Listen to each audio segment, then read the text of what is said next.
Imagine this.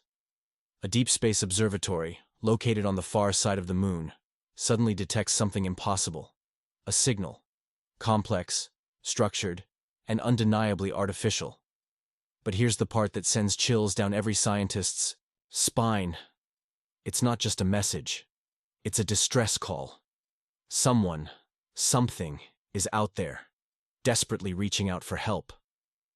Humanity had long speculated about intelligent life beyond Earth, but never had we received a message like this. Governments scrambled, space agencies activated emergency protocols, and the greatest minds on the planet were called to decode the signal. But when we finally translated it, the meaning was both terrifying and heartbreaking. "We are dying. Help us." The signal came from a star system over 12,000 light-years away, one that astronomers barely knew existed. A planet, once teeming with life, was now on the brink of destruction. But here was the real shocker. This wasn't just some distant civilization facing extinction. The message contained coordinates, technological blueprints, and something that defied everything we thought we knew: a biological data sequence, alien DNA. They weren't just calling for help. They were offering themselves to us. A desperate plea for survival in a way no one had ever imagined. At first, world governments hesitated. Responding to an extraterrestrial, SOS wasn't just about sending a reply. It was a decision that could alter the course of history. Scientists debated. Military strategists warned of hidden dangers. Could this be a trap? A lure to bring humanity into an interstellar war? Or, worse, what if this was the final record of a dying species, already too late to save? But then came the moment that changed everything. Analyzing the message further, researchers uncovered a chilling revelation. This alien civilization had been attacked. Their records, embedded in quantum-encoded bursts, revealed fragments of their story. A thriving world, a golden age of discovery. Then, a sudden and violent catastrophe. An unknown force, a predator lurking in the void, had descended upon them without warning. Their cities burned, their skies darkened, and their world was left in ruins. Their last survivors, hiding in underground sanctuaries, had sent this message not knowing if anyone would ever hear it. Humanity now stood at a crossroads. Could we ignore the cries of a species that had reached out across the galaxy, begging for salvation? What if it had been Earth sending that distress call? What if we were the ones on the brink? And so, despite all fears and uncertainties, one undeniable truth remained. This was humanity's chance to prove who we really were. Every great journey starts with a few brave explorers. Right now, HFY Chronicles-849 is just beginning, and your support means everything. If you enjoy unraveling the mysteries of the universe, hit subscribe. It's free, and it helps us grow this community together. With the decision made, a secret coalition was formed. Scientists, engineers, and visionaries working in absolute secrecy. The mission: to construct the most ambitious rescue effort in history. But this was no ordinary mission.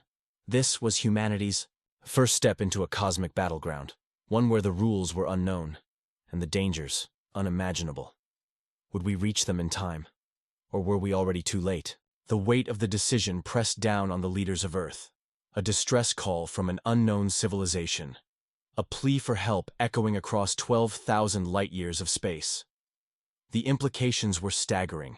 Humanity was not alone. And, for the first time in history, we were faced with a choice that could define us forever. Behind closed doors, world governments debated endlessly. Should we respond? Could we? Even if we had the technology to send a reply, there was the terrifying question. What if this was a trap? An elaborate deception designed to lure us into revealing ourselves? Some believed we had to proceed with caution, that we should observe but not intervene. Others argued that refusing to act would be the greatest moral failure of our species. If we ignored this call for help, were we any different from the cold, unfeeling void of space itself? But while politicians hesitated, the scientific community was already working furiously. Leading astrophysicists and cryptographers pored over the alien message, decoding its layers, dissecting its hidden meanings. It wasn't just a distress call. It was a data packet unlike anything ever encountered. Within it were detailed schematics, biological data, and something that defied belief. A star map, hand-drawn, or at least, the alien equivalent of it. The map showed their homeworld, their journey through the stars, and the path of their destruction. Then came the most chilling discovery yet. Their message contained warnings. Warnings about something vast and merciless, something that had turned their thriving civilization into a graveyard. They had tried to fight back. They had lost, and now their last survivors were reaching out, praying that someone, anyone, would hear them. That was the moment humanity's greatest minds realized the truth. If we did nothing, we weren't just letting another species perish. We were ignoring a threat that could one day find us. This wasn't just about saving a dying world. This was about preparing for what might come next. Finally, after weeks of secrecy, the world was informed. The message was leaked, whether intentionally or by rogue insiders desperate to force action. The reaction was immediate and overwhelming. The people of Earth, in every country, on every continent, demanded that we respond. Scientists, engineers, and even ordinary citizens called for unity. The biggest question was no longer should we help. It was how we could. The first and most urgent problem was the sheer distance. 12,000 light-years, an unfathomable expanse of space, even for our most advanced probes. A conventional rescue mission was impossible. Even our fastest spacecraft, moving at a fraction of light speed, would take tens of thousands of years to reach them. By then, whatever was left of their species would be long gone. That's when the world's top physicists proposed something radical. Using experimental quantum entanglement technology, we could send an immediate reply. No waiting, no delays. A direct response across the void. It was an untested theory, a technology barely out of the realm of science fiction. But if it worked, we could let them know we had heard them. That help was coming. In an underground laboratory, buried deep beneath the Arctic ice, the most ambitious scientific test in human history took place. A small team of elite researchers worked in absolute secrecy, constructing a device capable of transmitting a message instantaneously. The core of the device was an array of quantum-linked particles, entangled pairs that, if manipulated correctly, could transmit data faster than light. The test was nerve-wracking. If it failed, if our calculations were even slightly off, we might never get another chance. The countdown began. 5, 4, 3, 2, 1. The transmission was sent. A simple, direct message. We hear you. We are coming. For hours, there was nothing. The tension in the control room was suffocating. Then, without warning, the system picked up an incoming transmission. The signal was weak, barely readable, but unmistakable. They had received our message. And they were responding. The entire world held its breath as the reply was decrypted. The meaning was clear. Hurry. That one word sent shivers through every scientist and world leader. Whatever had destroyed their world wasn't finished. They were running out of time. And now, so were we. With the confirmation that they were still alive, the rescue mission escalated to a new level. Every major space agency, every scientific institution, and even private space exploration companies pooled their resources. The greatest collaborative effort in human history had begun. But we needed more than just a message. We needed a ship. One capable of crossing the vast gulf between us and them. A vessel that could survive the unknown dangers of deep space. One that could carry not only supplies, but the last hope of an entire species. Deep in the Nevada desert, at a site that had been hidden from public knowledge for decades, the final pieces of humanity's greatest secret were being put into place. A project that had remained classified for years, a prototype beyond anything the world had ever seen. An experimental interstellar spacecraft, codenamed Project Exodus. Its design was revolutionary. It didn't rely on traditional propulsion, or even nuclear rockets. Instead, it was built around a newly developed Alcubierre warp drive, a theoretical concept that, until now, had never been successfully tested. If it worked, it would allow faster-than-light travel, bending space itself to shorten the impossible distance between Earth and the dying planet. But there was a catch. The technology was unproven. The energy requirements were astronomical. The risks, unquantifiable. A single miscalculation could tear the ship apart before it even left our solar system. And yet, we had no other choice. The mission would be the most dangerous journey ever attempted by humankind. Volunteers were called upon. Scientists, engineers, soldiers, and explorers. Thousands applied. Only a handful would be chosen. Because this wasn't just about reaching the aliens. This was about facing the unknown and surviving it. As final preparations began, another urgent transmission arrived from the alien world. The message was longer this time, desperate, filled with fragmented words and distorted images. But one part stood out with horrifying clarity. The attackers, the ones who had destroyed their world, were returning. Humanity's first contact with alien life had begun as a cry for help. But now, it was something more. It was a race against time. A battle for survival. One that would decide the fate of not just one civilization but two. And the countdown had already begun. The world stood on the edge of a new era. The distress call had shaken humanity to its core, igniting both fear and hope. A dying alien civilization, calling for help from 12,000 light-years away, had become more than just a signal. It was a test of our morality, our ingenuity, and our courage. Project Exodus, the experimental spacecraft designed for the mission, was nearing completion in absolute secrecy. The ship was unlike anything humanity had ever built before. Standing nearly a mile long, its sleek dark hull was constructed from an advanced composite material designed to withstand the brutal conditions of deep space. Its massive rotating sections simulated artificial gravity, ensuring that the crew could endure the long journey without suffering the bone loss and muscle deterioration of zero gravity. But the heart of the ship, its warp drive, was still an untested miracle.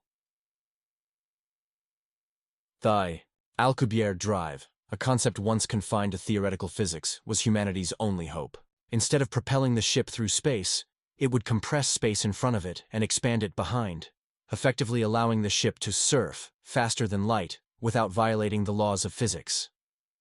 Theoretically, this would allow the Exodus to reach the alien world in just a few months rather than thousands of years. But there was one critical problem. The energy required to activate the warp bubble was beyond anything humanity had ever harnessed before. Early calculations suggested it would take the mass energy equivalent of an entire planet to power the drive for a single jump. That was, until an unexpected breakthrough changed everything. Beneath the Antarctic ice, an experimental fusion reactor, one that had been under development in secret for decades, was finally nearing completion. Unlike traditional fusion, this reactor was designed to tap into quantum vacuum fluctuations, harvesting energy from the fabric of space itself. If it worked, it would provide limitless energy, enough to power the warp drive and send the Exodus on its way. The final piece of the puzzle was the crew.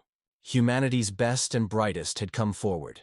Brilliant scientists, elite astronauts, military strategists, and even volunteers who were willing to risk everything for the chance to make history. The selection process was grueling. The mission was dangerous enough to be considered a one-way trip. Even with the warp drive, there was no guarantee that they would make it to the alien world alive, and if they did, there was no promise that they could return. Among the selected crew members was Dr. Elias Voss, one of the leading astrophysicists in the world, and the architect behind the warp drive equations. His mind had unlocked the theoretical foundation that made the mission possible. There was also Commander Sarah Lennox, a veteran astronaut and former Air Force pilot, chosen to lead the expedition. Her experience in high-risk space missions made her the ideal candidate. Then there was Lieutenant Adrian Kovac, an elite combat specialist chosen for one simple reason. If humanity was about to make first contact in a war zone, they needed someone who could handle the unexpected. With the ship completed and the crew assembled, the time had come. The launch was unlike anything before. The world watched as the Exodus, positioned at a massive orbital station, prepared to make history. A final transmission was sent to the alien world. "Hold on, we are coming." Then, with a deep, guttural hum, the warp drive activated. The space around the ship rippled as the bubble of compressed space-time formed. In an instant, the Exodus disappeared from Earth's orbit, vanishing into the unknown. The journey itself was a surreal experience. Within the warp bubble, time and space twisted in ways that defied human understanding. To the crew inside, it felt as though they were moving normally, but outside the ship, reality was bending. Stars seemed to stretch and warp like liquid, light itself behaving in ways never seen before.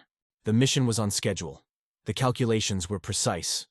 But then, something went wrong. 17 days into the journey, the ship's alarms screamed to life. The Exodus had encountered a disturbance, something that should not have been there. The sensors picked up a gravitational anomaly, a distortion in spacetime itself, directly in their path. It wasn't a natural phenomenon. It was artificial. Something was waiting for them. Before the crew could react, the ship was violently ripped out of warp. The sudden deceleration sent them reeling, alarms blaring as emergency protocols engaged. For a moment, everything was chaos. Then, as the external cameras came online, they saw it. A structure, massive, ancient, and unmistakably artificial, floated in the abyss before them. It was unlike any spacecraft ever theorized by human engineers. A lattice of black metal, covered in jagged angular protrusions, almost like a fortress in the void. No known physics could explain how it was simply hovering in place without any propulsion. It was as if the laws of nature themselves bent around it. And then the realization struck them. This was not just a random structure. It was a blockade, a warning. Before they could react, the ship's communication systems crackled to life. A transmission, impossibly ancient yet perfectly clear, played through the speakers. "Turn back." The voice was deep, distorted, and utterly alien. It wasn't the same language as the distress call they had received weeks ago. This was something else entirely, something older, something that had been waiting. The crew exchanged nervous glances. Commander Lennox made the call. They had come too far to turn back now. Humanity had made a promise to the dying world that had called for help. They could not abandon them now. She gave the order. Proceed forward. As soon as the ship moved, the blockade responded. The structure came to life, shifting, transforming as massive panels unfolded, revealing an array of pulsing red lights. Engines? Weapons? No one could tell. But the message was clear. If the Exodus continued, it would not be allowed to leave unchallenged. This was the moment of truth. Humanity was about to step into a war they didn't understand, between forces far older and more powerful than anything they had ever encountered. And the fate of not just one species but two was now in their hands. For a moment, silence gripped the Exodus. The crew stared at the towering blockade, an artificial construct so ancient that its very existence defied human comprehension. The transmission that had warned them, "Turn back," was still echoing in their ears. But who had sent it? And more importantly, why? Commander Lennox clenched her jaw. They hadn't traveled 12,000 light-years to abandon their mission at the first sign of danger. She turned to Dr. Voss, who was frantically analyzing the structure with the ship's sensors. The readings made no sense. The material of the blockade was absorbing nearly all scans, but what little data they could extract indicated something disturbing. It wasn't just a single structure. It was part of something larger. Then came the second revelation. The blockade wasn't abandoned. It was alive. Lieutenant Kovach, watching the external cameras closely, suddenly tensed. "Movement," he muttered, his voice carrying an edge of caution. And then they saw it. Dark, elongated figures began emerging from the blockade. At first, they seemed like shadows stretching from the void itself, but as they moved, their outlines became sharper. They were ships, sleek, angular, and impossibly fast. Unlike any human spacecraft, these vessels had no visible propulsion. They moved with an eerie fluidity, almost as if they were gliding through space rather than accelerating, and they were heading directly for the Exodus. Alarms blared. The ship's AI flashed red warnings across every console, multiple unidentified. "Vessels detected. No known registry. Unknown threat level. Are they hostile?" Lennox asked, though she already had a sinking feeling she knew the answer. Dr. Voss hesitated. They're scanning us." His hands raced over the control panel, trying to interpret the data. But it's not just a basic scan. It's invasive. They're trying to extract everything. Our technology, our biology, even our mission data. He looked up, his face pale. This isn't just a security checkpoint. This is an interrogation. Kovac didn't wait. We need defensive systems online now. The Exodus wasn't designed as a warship, but it wasn't defenseless either. Humanity had learned from past mistakes. The ship carried high-intensity plasma cannons, electromagnetic disruptors, and a prototype energy shielding system designed to withstand the unknown. But would it be enough against a civilization powerful enough to build a structure like this? Then, the unthinkable happened. The transmission came again, but this time it wasn't a warning. It was a command. Your kind is not permitted here. Surrender your vessel, or be erased. The crew barely had time to react before the first attack struck. A pulse of red energy lanced out from one of the enemy vessels, moving faster than any known weapon.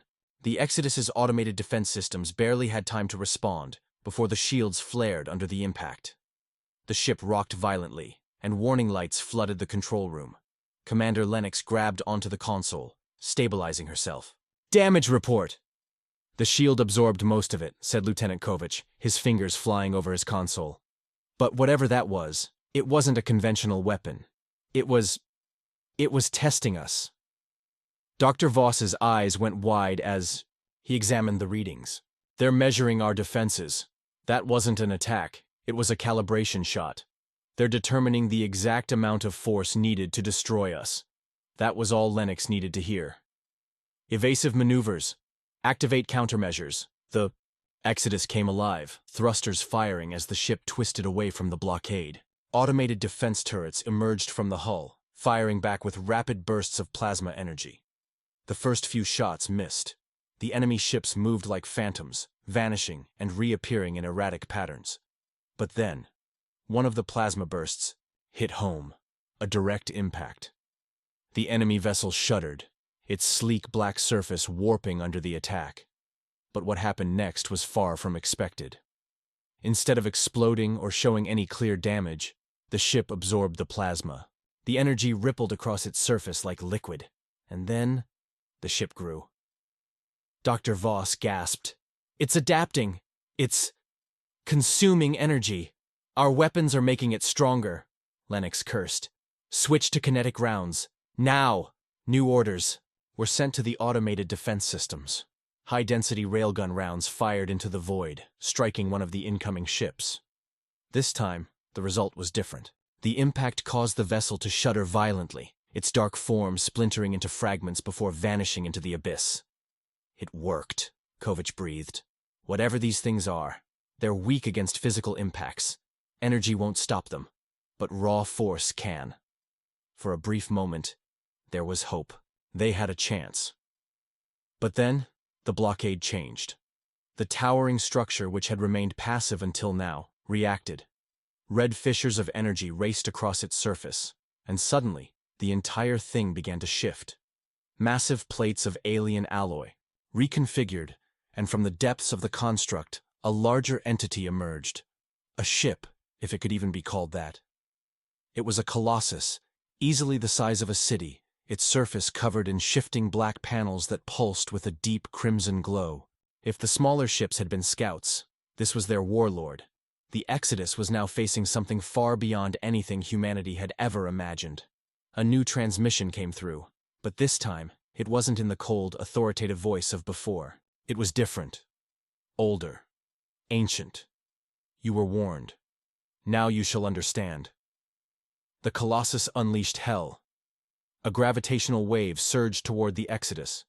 An attack not of energy or matter, but of space-time itself. The ship's artificial gravity went haywire. Crew members were thrown against the walls, lights flickered, and an ear-splitting distortion filled the air. It felt like reality itself was being unraveled. Dr. Voss screamed over the chaos. "They're bending space itself. They're trying to crush us into nothing." Lennox knew there was only one option. "Escape. Full power to warp drive," she ordered. "Get us out of here. Now!" The Exodus's warp core roared to life, its emergency systems kicking in. The ship trembled, reality twisting around them as the warp bubble formed. The last thing they saw before the ship blinked into the void was the Colossus turning to follow them. They had escaped, but they weren't alone anymore. Something had seen them. Something had marked them. And whatever awaited them on the alien world, it would not be ready for the storm that was coming. The Exodus tumbled violently as it emerged from warp, alarms blaring throughout the ship. The crew was thrown against their restraints, some barely managing to stay conscious as the artificial gravity fought to stabilize. Sparks erupted from overloaded consoles, and for a terrifying moment, it felt as though the ship itself might tear apart at the seams.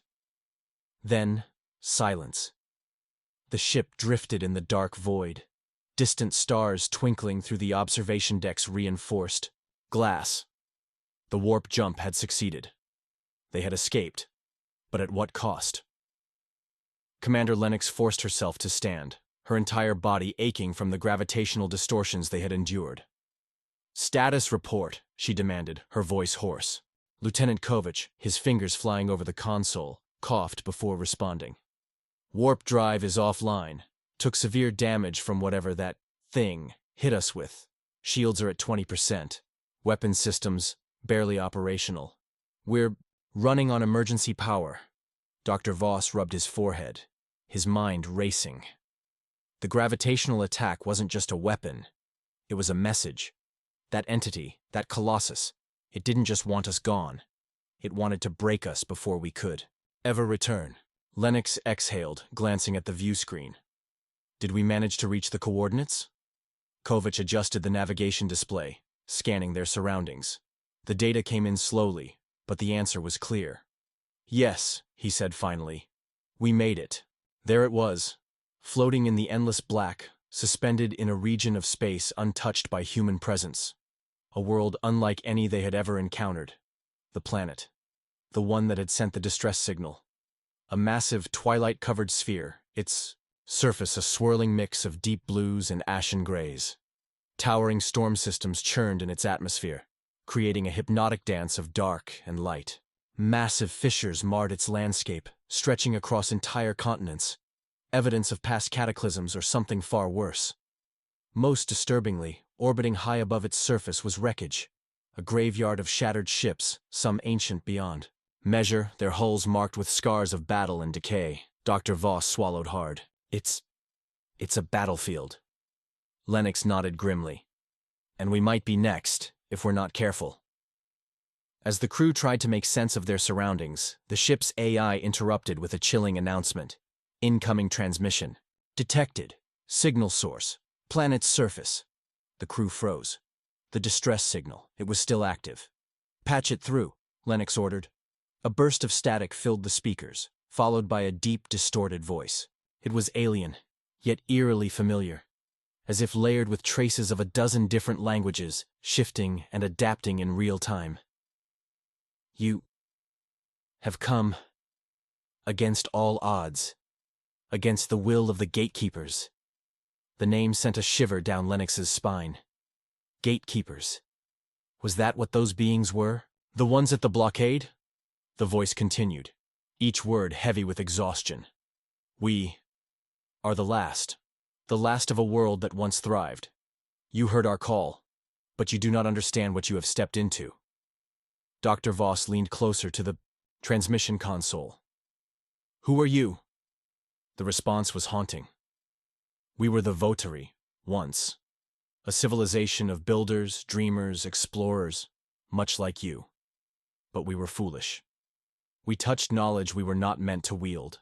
And the gatekeepers, they came." A long pause. Then, "You must leave, before they find you." Lennox's heart pounded. "We barely survived the first encounter. We won't make it back in this condition. We need answers." Another silence. Then, a new message. "Coordinates.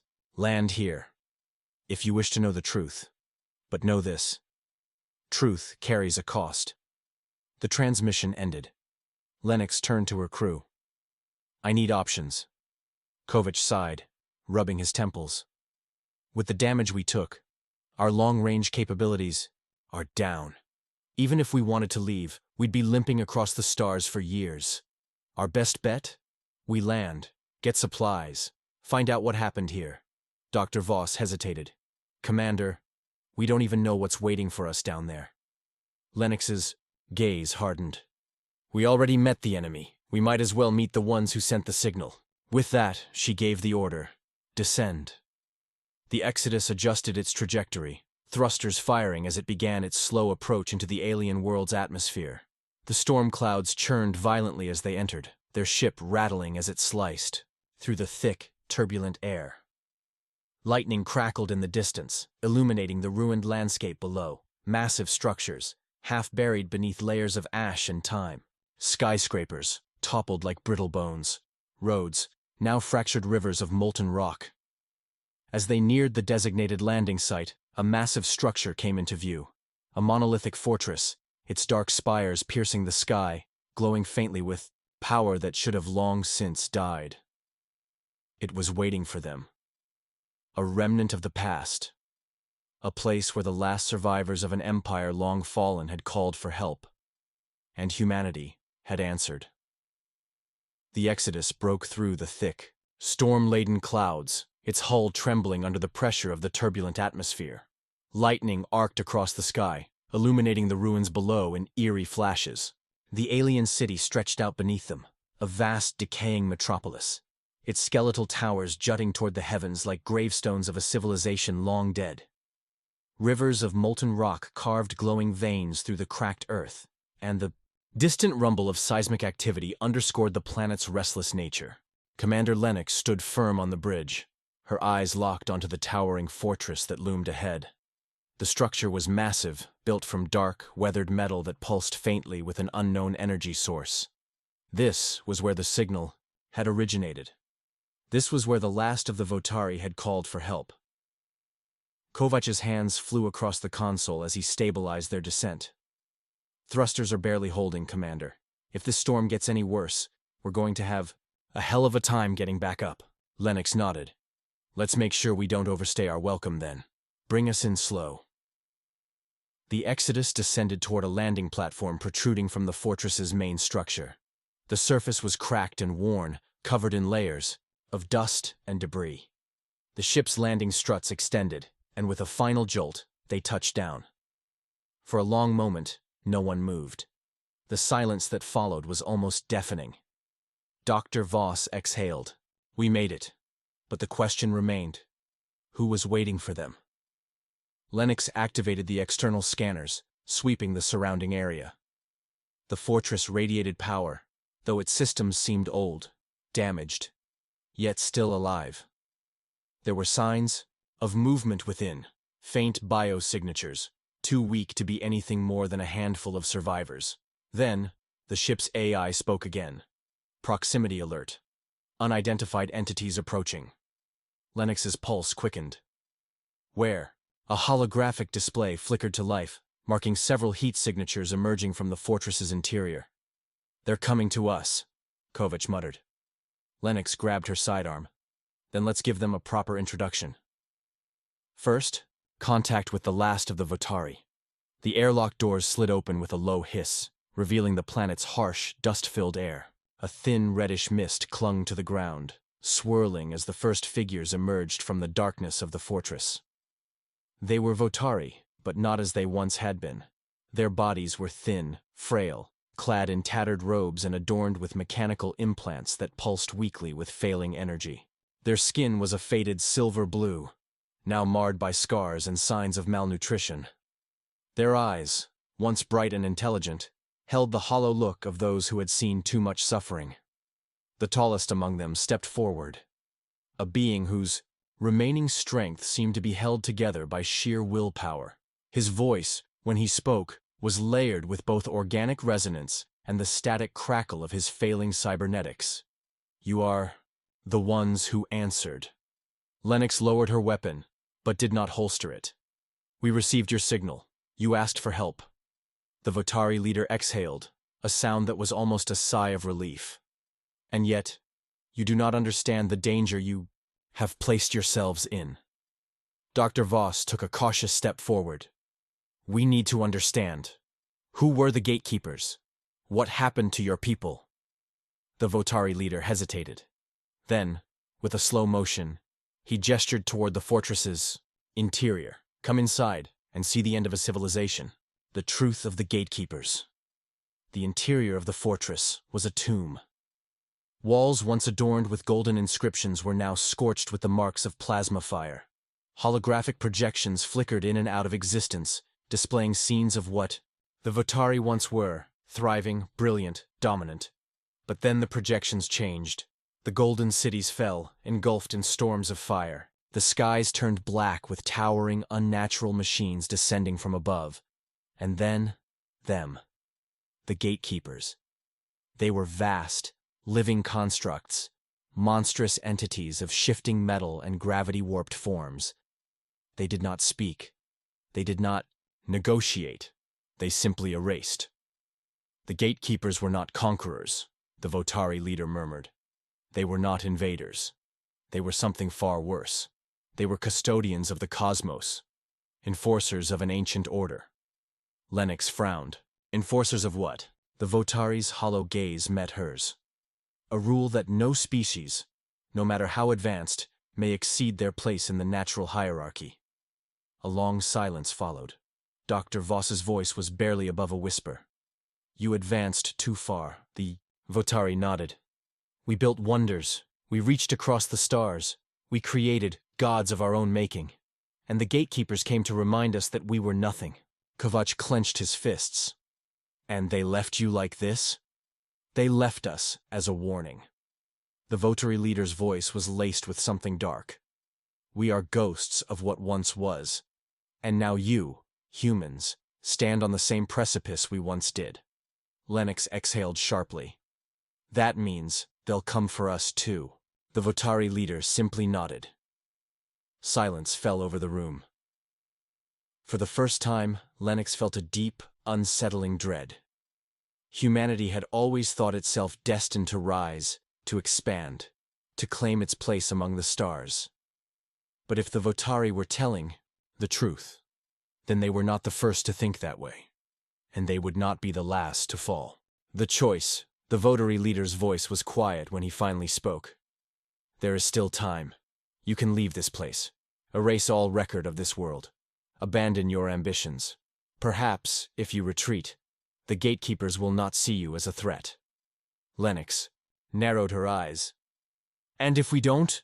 The Votari leader turned, pressing a hand against a panel in the wall. A final holographic projection flickered to life. It showed Earth, and orbiting above it, dozens of gatekeeper constructs, waiting. Lennox felt the blood drain from her face. They already know about us. The Votari leader closed his eyes.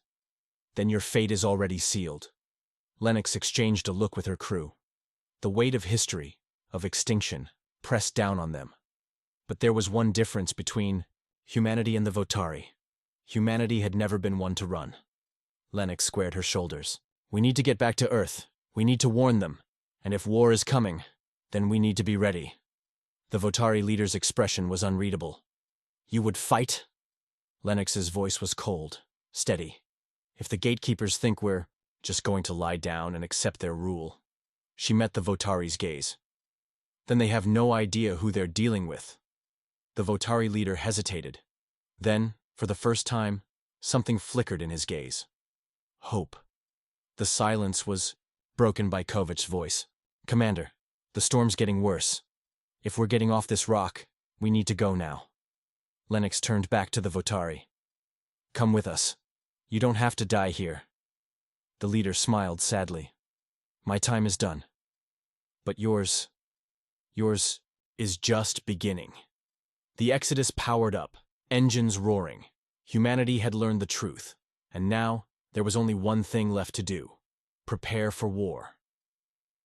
The Exodus broke through the storm, its hull groaning under the intense pressure as the massive ship began its ascent into the upper atmosphere.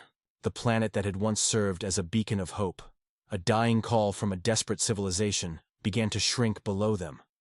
But with the looming realization that the gatekeepers were already aware of humanity's existence, the feeling of victory was far from complete. Commander Lennox stood at the helm, her hand gripping the console as she stared out at the swirling clouds of Votari Prime. now fading into the darkness of space. The mission had been a success in terms of discovery, but it had come with a heavy price. "We've got what we need," Dr. Voss said quietly from behind her. His voice held a certain weariness. "But at what cost?" Lennox didn't respond. Immediately, instead, she turned her gaze toward the crew assembled in the bridge. Each of them had faced something unfathomable, something beyond the edge of what they could have prepared for. Yet, all of them remained steadfast. Humanity, they had learned, was resilient, unpredictably resilient. "We're not done yet," Lennox said, her voice firm. "We need to warn Earth, and we need to prepare. The gatekeepers are no longer a myth. They're real, and they're coming." The crew exchanged looks, the weight of her words settling on them like an iron fist, but their resolve remained unwavering. It was as though the knowledge that they were the first to face this threat, the first to truly encounter the cosmic enforcers, ignited something in them.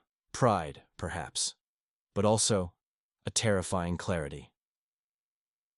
Racing against time. The fight for Earth. Exodus shot through the stars, the jump drive pulsing to life as it tore through the fabric of space. Within hours, they would reach Earth, humanity's cradle. But what awaited them was unknown. Would Earth be ready for the truth? For the knowledge that they weren't alone in the galaxy, that the threat they had always imagined was not just a fantasy, but a looming reality. A tense quiet hung over the ship during the long journey back. The crew moved about, each lost in their own thoughts. Lennox found herself pacing in the observation deck, gazing out at the vastness of the universe. Her mind raced, imagining what would happen when they arrived back at Earth's orbit. Would the global governments believe their report? Would they be able to unite against a common threat? Or would humanity fracture in the face of such overwhelming power? "I've been thinking," Kovach's voice cut through the silence, startling Lennox from her reverie. She turned, raising an eyebrow. "What about?" "About what the Votari said," Kovach continued, his gaze locked on the stars outside, "that the gatekeepers are enforcers of an ancient order. What if they're not just targeting us? What if we're part of something bigger?" Lennox frowned, narrowing her eyes as she considered his words. The idea seemed too vast, too abstract. "What do you mean?" Kovach took a deep breath, leaning against the railing. "I mean, if the gatekeepers have been wiping out advanced civilizations for centuries, maybe this is all part of some cosmic balance. Maybe we're just the next species to be wiped out because we've reached too high, too fast." Lennox clenched her jaw. "I refuse to believe that. Humanity has never been one to simply fall in line." She exhaled. "We fight." There was a long pause before Kovach spoke again. "But what if that's exactly what they want? A fight?" Lennox's gaze hardened and she turned away from him. The thought gnawed at her. What if the gatekeepers saw humanity as a threat to be neutralized, not a species to be ignored? The silence lingered, suffocating. The final preparation. As the Exodus neared Earth, Lennox ordered the crew to begin final preparations. A secure communication channel was established with Earth's command center, and soon, a direct line to the United Nations. But as the seconds ticked away, doubt began to creep in. How would Earth's leaders respond to the truth of what they had uncovered? Would they be prepared to act, or would they waste valuable time debating? "Commander," Dr. Voss called out, his voice laced with urgency. "We've done all we can to prepare Earth. They'll have our report, our findings, our analysis. But the real challenge is what happens next." Lennox nodded grimly. "I know. We've got a limited window. We need to move quickly." She paused for a moment, looking toward the distant Earth. "We can't afford to hesitate." The first images of Earth's familiar blue and white sphere filled the screen. The ship's systems hummed as the crew maneuvered the Exodus toward a stable orbit above the planet's surface. "Coordinates locked," Kovach called out, his fingers dancing across the console. Lennox gripped the edge of the seat. The moment of truth was upon them. "Initiate the transmission." The entire crew fell silent as the communication signal sent a powerful message directly to Earth's leaders. "Humanity is not alone. The gatekeepers are real. They are coming. Prepare yourselves. We have one chance to survive." And just as the message was sent, The Exodus entered Earth's atmosphere. The arrival of the gatekeepers. The atmosphere shimmered as they entered Earth's orbit. On the surface below, cities were teeming with life, unaware of the massive threat that was about to descend upon them. Humanity was on the precipice of change, on the edge of something unimaginable. The crew aboard the Exodus watched, a mixture of hope and fear in their hearts. The question remained: what would Earth do? Would they listen? Would they prepare? And then, the gatekeepers arrived. Their massive ships blotted out the stars, casting a shadow over Earth's most populous regions. The machines were as terrifying as they had been described, unimaginable in size, vast arrays of shifting metal and energy, sending ripples through space as they anchored themselves above humanity's world. But humanity was no stranger to the unknown. The moment the gatekeepers made their presence known, a new resolve formed across the globe. Governments, military forces, scientists, and civilians alike began to mobilize. The time for doubt had passed. The time for action had arrived. "We may be small in the grand scheme of the cosmos," Lennox muttered, staring at the spectacle unfolding before her. "But we are not weak." The Earth was now united in a singular purpose. Humanity was ready for the fight, whatever it took. Conclusion. And so, the final chapter began, not of despair, but of defiance. The gatekeepers had come, but humanity, with its indomitable will, was prepared to face them. There was no turning back now. The future of humanity rested not on the shoulders of the mighty, but on the hearts of those who would refuse to be extinguished. As the Exodus prepared for the coming battle, one final question loomed over the galaxy. Would humanity rise to the challenge, or would they become another forgotten footnote in the long history of those who fell before the gatekeepers? The answer, as always, would depend on the courage of the few who dared to dream of a future beyond the stars, and the rest of us would have to fight for it.